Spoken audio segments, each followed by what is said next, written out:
So if you don't know, I do have a video on my channel showing how I did my dining room accent wall with paneling, and honestly that was back in 2020. I didn't really know what I was doing.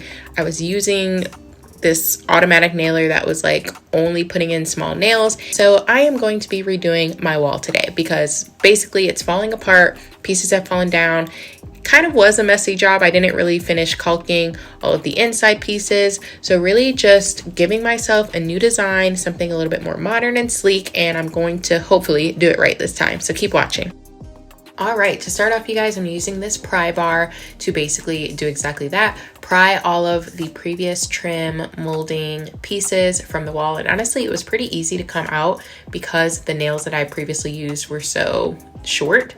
So it plooped right out. And because I don't glue any pieces to my walls, it makes it way easier to fix any mistakes later on. So that's just my preference. And in this case, I'm super glad I didn't glue it.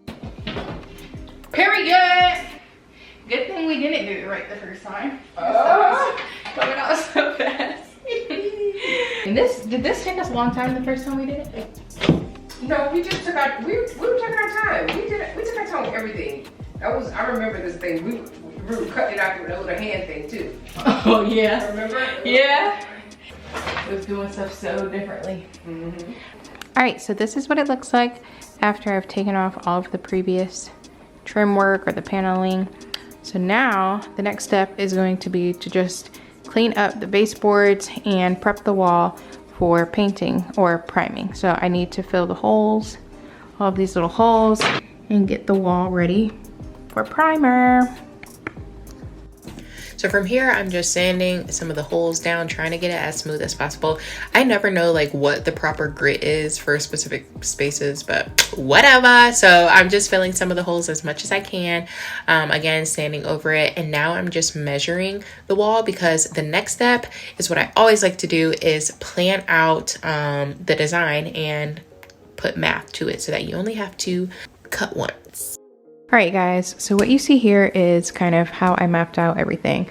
Basically, to do this, I just used this like L ruler, pen, and a pencil. That's all I needed. So I like to visualize things. As you can see, this was kind of like my rough draft. Get that out of here. I left my iPad with Chris, so I had to go back to kind of the old way I used to do stuff on paper, and that was completely fine as long as you have a pencil to erase things. So I basically just drew out the design that I'm doing. Just the two like simple, you know, blocked off areas. And then I went in and made sure to mark the measurements of every single thing. So I knew that my boards were about 2.5 inches wide. So I needed to make sure that I took that into account when I did all of my measurements from the width and the height of my wall. So that's what you're looking at. It's very, you know, I don't even know how to explain it because it's not super detailed, but I have little notes for myself on, okay, this whole thing needs to be 74 inches, but only cut 69 inches because that's 2.5. And I'm going to have that on the top and the bottom, things like that. Based off of that, I then went in and just kind of marked, okay, like I know that I bought 11 total pieces of paneling to use for this before I even like mapped out the design. I'm just, you know, good like that. So I knew I had 11 to work with, and I was trying to figure out, you know, when I cut them, how much remaining inches of that piece will I have left? Can I attribute it somewhere else? Basically being a crazy person and being super, super detailed. But that's what helps me work. Like they say, measure what? Measure twice, cut once. Yeah, measure twice, cut once is what I am doing. So yeah, I feel good about it. Hopefully it comes out nicely. We'll see. This is what we're thinking to put there. So my mom is actually at Lowe's right now. She is going to be in charge of priming the wall. So I think at the same time I might go ahead and start doing the cutting, because why not multitask so that we can knock it out. So when she gets the priming done, we can let that dry for a few hours before we start putting it on the wall. But I'm feeling good and I think it's gonna turn out good. We'll see. Of course, preparation is key, so I'm just taping off the wall. I'm actually using the Scotch Blue tape that has the plastic with it so I can cover up my floors and keep them looking nice. I'm also putting down a actual like plastic floor what is the word? You guys know what I'm talking about. Floor cover, whatever, mat, drop cloth, a plastic drop cloth.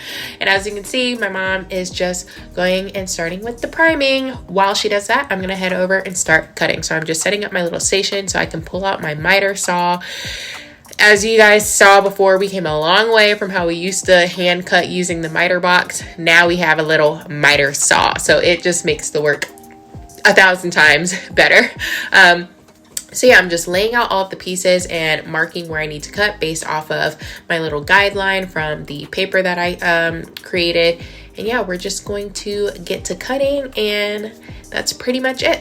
One thing I found really helpful was kind of marking them all at the same time, or stacking them on top of each other and marking it so that I can cut them all at the same time and make sure that they are perfectly measured to the right size. For some of the larger pieces, it's helpful to have someone hold one side while you cut if you are using a box, just because I didn't have the little, there is a piece that can squish it down, but I just didn't have that right now. But for some of the smaller pieces, I just did them by myself, as long as I had my markings, scooting it over, making sure I had my protective gear on.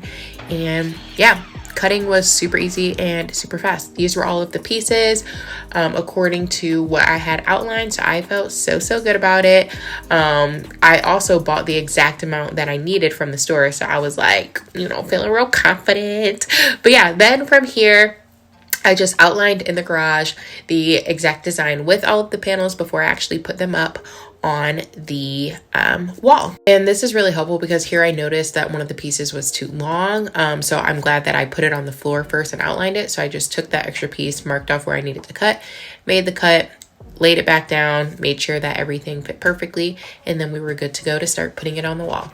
All right, you guys, so this is what the wall is looking like, primed. Shout out to my mom for getting that done.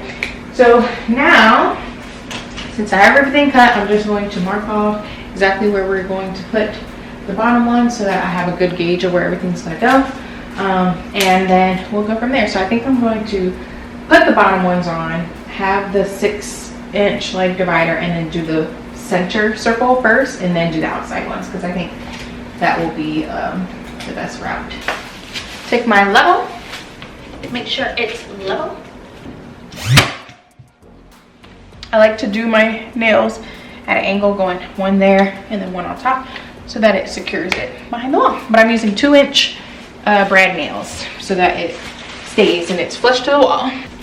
So this particular piece, I didn't have enough to make it long enough, so I'm attaching another end to it. But then I'll caulk it later and we'll make sure it's all flush.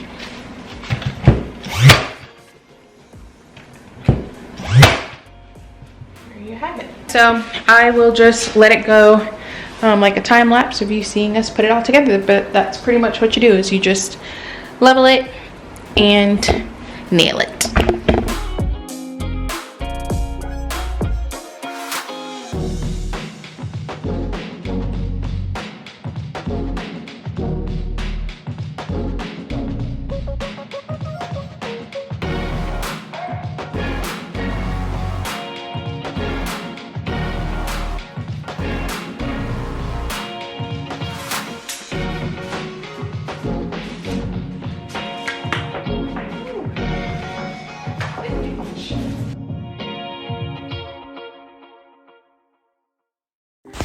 Okay, so I want to talk through how I did these top ones. So for the top, what I did was I set the top piece on, but the right side was nailed in, but the left side was not.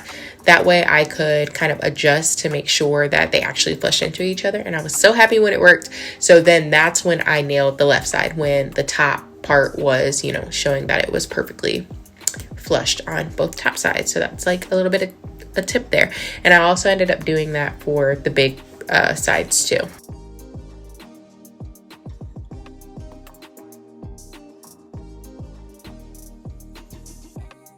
So after completing this side, both sides were complete, and all I had to do was fill in the holes, caulk or add sealant to some of the cracks, and then we could start painting after that. For the hole filler, so using this hole filler, I really like it because it's easy to kind of just use, especially for small holes. The way it's designed is you can kind of like use the little scraper or the putty knife that it comes with on top of it, and then you also can use the top of it as a sander and then just sand all of, you know, the residue off. So, and then for the caulk, I actually decided to use the sealant instead. You can use either the caulk or the sealant. Honestly, maybe that's not the best advice to give, but I like this better. It was just less messy and it got the job done, did what it needed to do. We'll see if in a year from now it's still holding up or if it looks absolutely crazy. But yeah, everything was looking very nice and clean. So this is after all the sides have been caulked. You can tell it's just a lot more seamless when you look on the side of it. So it's not those like gaping holes or gaping spaces. But yeah. All right, long story short, my old sprayer broke, so I rented one to use. That one didn't work, so I had to buy a new sprayer. All right, we're gonna try a different way today, you guys. I got some thinner paint and I ended up caving in and just buying a new pink sprayer. I got the handheld one again. This one looks a little bit more promising though because it's like in a case and stuff. It doesn't look returned, so yeah, let's see if this works. Overall, this Wagner sprayer did in fact work, and I honestly always recommend using a sprayer than rolling because it's just so much easier. I did this little hack where you put the painter's tape on the edge and use it kind of like a pourer guide, just to not be as messy. But yeah, long story short, invest in a sprayer if you don't have one.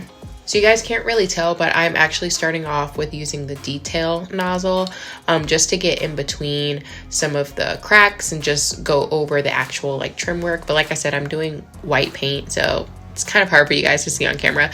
But then after using the detail nozzle, I turn to the larger spraying nozzle so that I can actually spray the wall in its entirety so that everything is the same color white from that primer white.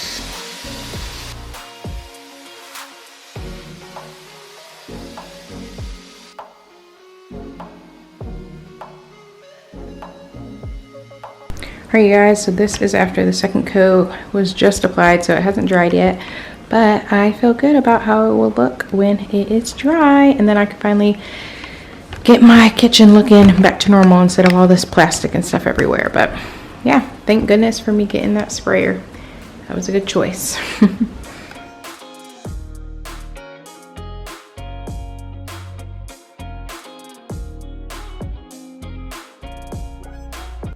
Overall, I love how it came out, you guys. Shout out to Candace Decors again on Instagram for the inspo. But yeah, make sure you're subscribed to my channel if you're not already. Turn on your post notifications to be updated every time I upload. Give this video a thumbs up, and until next time, I'll see you guys later. Bye.